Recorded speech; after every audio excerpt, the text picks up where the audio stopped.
Fernand Donat, conseiller territorial CTM en charge des grands travaux, qui va nous introduire cette rencontre pour la CTM. Bonjour à tous et à toutes.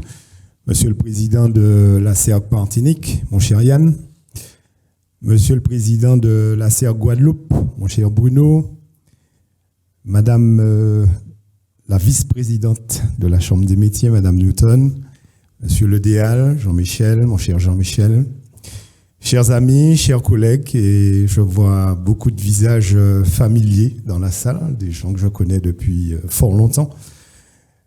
Donc c'est pour vous dire que je suis ici avec grand plaisir et puis j'ai l'honneur et la satisfaction de représenter la collectivité territoriale de Martinique en la personne de son président, M. Serge Chimi.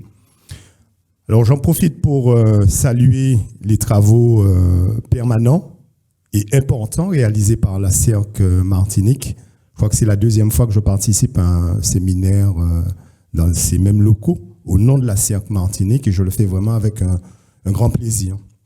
Alors, construire en pente, c'est un vrai sujet parce que bien l'histoire nous a légué ce qu'elle a pu. Aujourd'hui, l'essentiel des constructions de ce pays se font dans les mornes parce que le pays est constitué de mornes et de vallées.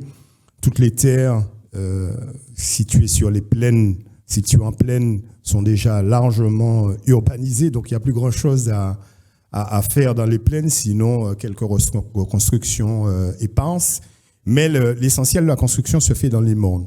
Alors, je dis ça parce que il me semble important, mais c'est vos travaux qui vont le dire ou le définir, de pouvoir permettre à nos populations d'avoir à disposition des techniques de construction simples.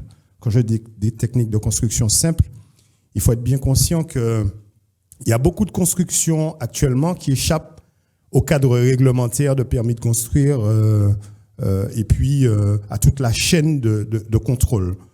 Donc il faut que, ce serait souhaitable en tous les cas que les travaux d'aujourd'hui, en tous les cas amorcent un certain nombre de solutions simples pour nos populations, pour permettre de construire en toute sécurité sur les zones pentues. Alors, je pense par exemple, mais ça encore une fois, c'est les travaux qui vont le définir. Je pense par exemple au fait d'insister sur fonder le bâtiment ou les maisons sur des sols stables. Ça peut être par exemple aussi insister sur les techniques de drainage pour éviter l'apport trop important d'eau. Ça peut être aussi les techniques de contreventement simples pour permettre à nos artisans et à nos populations, le kidam qui habite dans un fond d'une commune, de faire simplement sa maison parce que de toute façon, qu'on le veuille ou non, je me répète, beaucoup de constructions échappent au cadre réglementaire. Ça, c'est le premier point. Le deuxième point sur lequel je me permets d'insister, c'est le fait qu'aujourd'hui, les plans de prévention des risques naturels, les fameux PPRN, gèlent de façon importante de nombreuses zones dans les 34 communes. Alors, qu'est-ce qui se passe? Bien, les gens, qu'on le veuille ou non, ils construisent quand même, même si les zones sont gelées en zone rouge ou des fois même violette. On a des constructions qui apparaissent ici et là et qui échappent à tout contrôle.